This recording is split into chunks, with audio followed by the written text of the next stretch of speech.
Hansel et Gretel. À la lisière d'une profonde forêt, vivait un pauvre bûcheron avec ses 2 enfants et leur belle-mère. Le petit garçon s'appelait Hansel et la petite fille Gretel. La famille avait toujours été très pauvre, mais lorsque la famine s'abattit sur le pays, ils n'eurent absolument plus rien à manger. Le bûcheron en perdit le sommeil. Comment nourrir nos enfants quand même le pain vient à manquer ? Je ne vois qu'une solution, dit sa femme, les conduire au plus profond de la forêt et les y laisser. Seigneur, dit le père, tu me demandes d'abandonner mes enfants ? Tu préfères que nous mourions tous les 4 de faim ? Mais pauvre chérie, dit le père, fort chagrin. Les 2 enfants que la faim tenait éveillés avaient ouï la conversation. Gretel se mit à pleurer, mais Hansel la consola. Ne t'inquiète pas, j'ai une idée. Hansel sortit sans bruit de la maison et sous le clair de la lune, il emplissait 2 poches de petits cailloux blancs. Puis il rentra se coucher et dit à Gretel : « Dors bien, sœurette, Dieu veille sur nous. » Dès l'aube, la femme alla réveiller les enfants. « Debout, paresseux, nous allons ramasser du bois dans la forêt. Voici votre déjeuner, ajouta-t-elle en tendant à chacun un quignon de pain. Hansel, qui fermait la marche, se retournait régulièrement vers sa maison. « Que regardes-tu derrière toi » lui demanda son père. « Je regarde mon chat blanc qui me dit au revoir sur le toit. »« Ce n'est pas ton chat, Nigo, fit sa marâtre, c'est le soleil qui scintille sur la cheminée. » En réalité, Hansel ne regardait pas son chat, il laissait discrètement tomber derrière lui des petits cailloux blancs. Lorsqu'ils furent arrivés au plus profond de la forêt, leur père leur fit un bon feu pour les réchauffer. « Reposez-vous, dit la marâtre, nous allons couper du bois, nous reviendrons vous chercher quand nous aurons terminé. » Les enfants mangèrent leur quignon de pain et s'assoupirent. Quand ils se réveillèrent, la nuit était déjà tombée.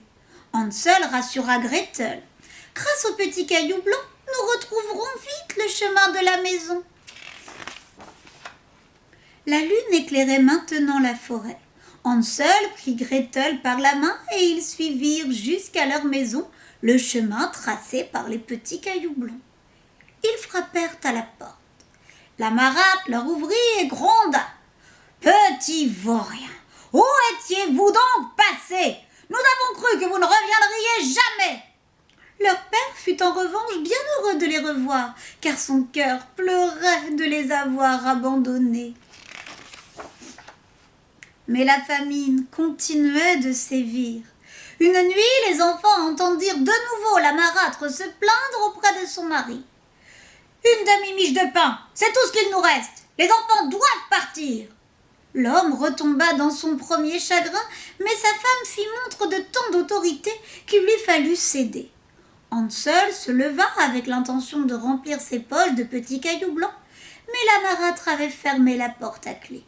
Il retourna se coucher et consola Gretel qui pleurait. « Ne t'inquiète pas, sœurette, Dieu veille sur nous. » Dès l'aube, la marâtre réveilla les enfants. « Debout, garnement, nous allons ramasser du bois dans la forêt. Voici votre déjeuner, ajouta-t-elle en leur tendant un bout de pain. « Hansel, que regardes-tu derrière toi » demanda son père. « Je regarde mon pigeon blanc qui me dit au revoir sur le toit. »« Ce n'est pas ton pigeon, Nigo, fit sa marâtre, c'est le soleil qui scintille sur la cheminée. » En réalité, Hansel laissait tomber derrière lui des miettes de son pain. Dans la forêt, le père fit un grand feu, puis la marâtre dit : « Reposez-vous, nous reviendrons vous chercher quand tout le bois sera coupé. » Et les enfants s'assoupirent. Il faisait déjà nuit lorsqu'ils se réveillèrent. Hansel rassura Gretel. « Dès que la lune se lèvera, nous rentrerons à la maison en suivant le chemin tracé par les miettes de pain. » Lorsque la lune monta enfin dans le ciel, les miettes de pain avaient toutes disparu, mangées par les oiseaux de la forêt. « Ne t'inquiète pas, dit Hansel à Gretel, nous finirons par retrouver notre chemin. » Mais ils marchèrent sans repère jusqu'au matin et tout le jour qui suivit.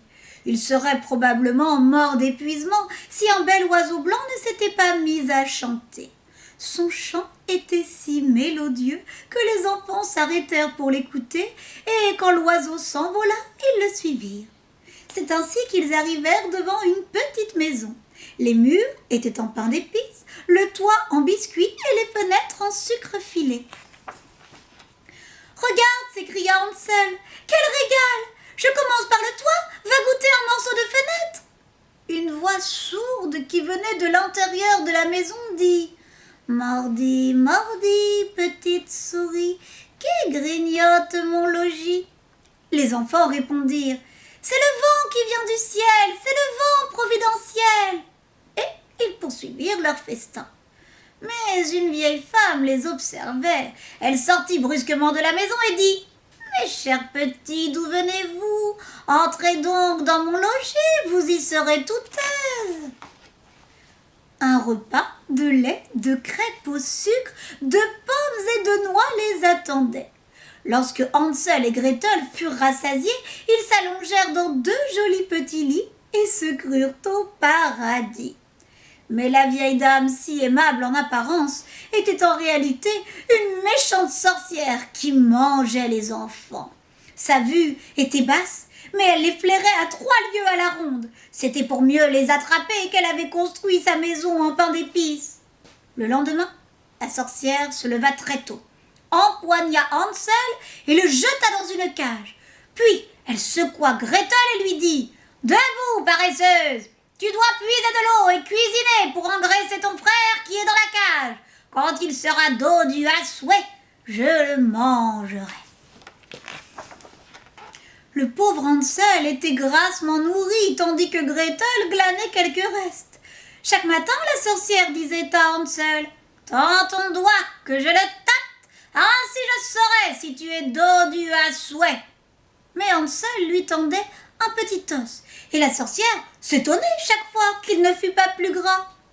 4 semaines s'écoulèrent, et la sorcière perdit patience. « Gretel, hurla-t-elle, va puiser de l'eau, maigre ou gros, demain je mangerai Hansel. » Gretel se mit à pleurer. « Mon Dieu, aide-nous, si les animaux de la forêt nous avaient dévorés, nous serions au moins morts ensemble. » Tôt le lendemain matin, Gretel alluma le four.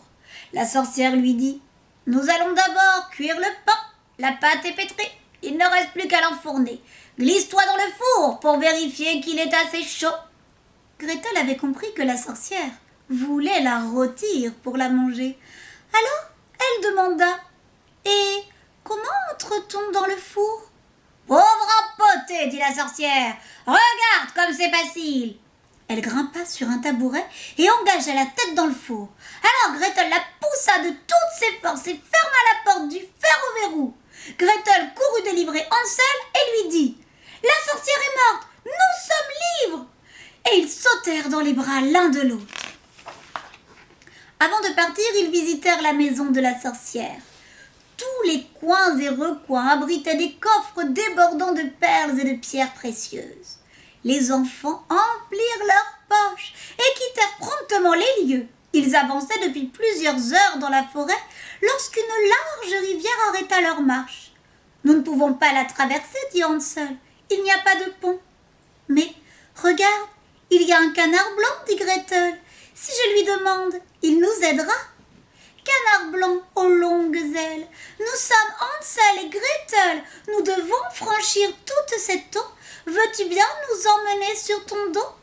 Le canard s'approcha, Hansel grimpa sur son dos et attendit Gretel. Non, dit la fillette, ensemble nous serions trop lourds. Nous traverserons l'un après l'autre. Une fois la rivière franchie, ils reconnurent progressivement la forêt alentour. Elle leur semblait même de plus en plus familière. Soudain, ils aperçurent au loin la maison de leur père. Ils se précipitèrent à l'intérieur et l'enlacèrent tendrement. Le pauvre homme n'avait cessé de pleurer depuis qu'il avait abandonné ses enfants près du feu. La marâtre était morte. Hansel et Gretel vidèrent leurs poches de leur précieux butin de perles et de pierres précieuses. Leurs soucis étaient envolés désormais et ils vécurent tous les trois heureux à jamais. Mon conte est terminé. Regarde la souris trotter. Si tu veux, tu la captures pour faire un bonnet de fourrure.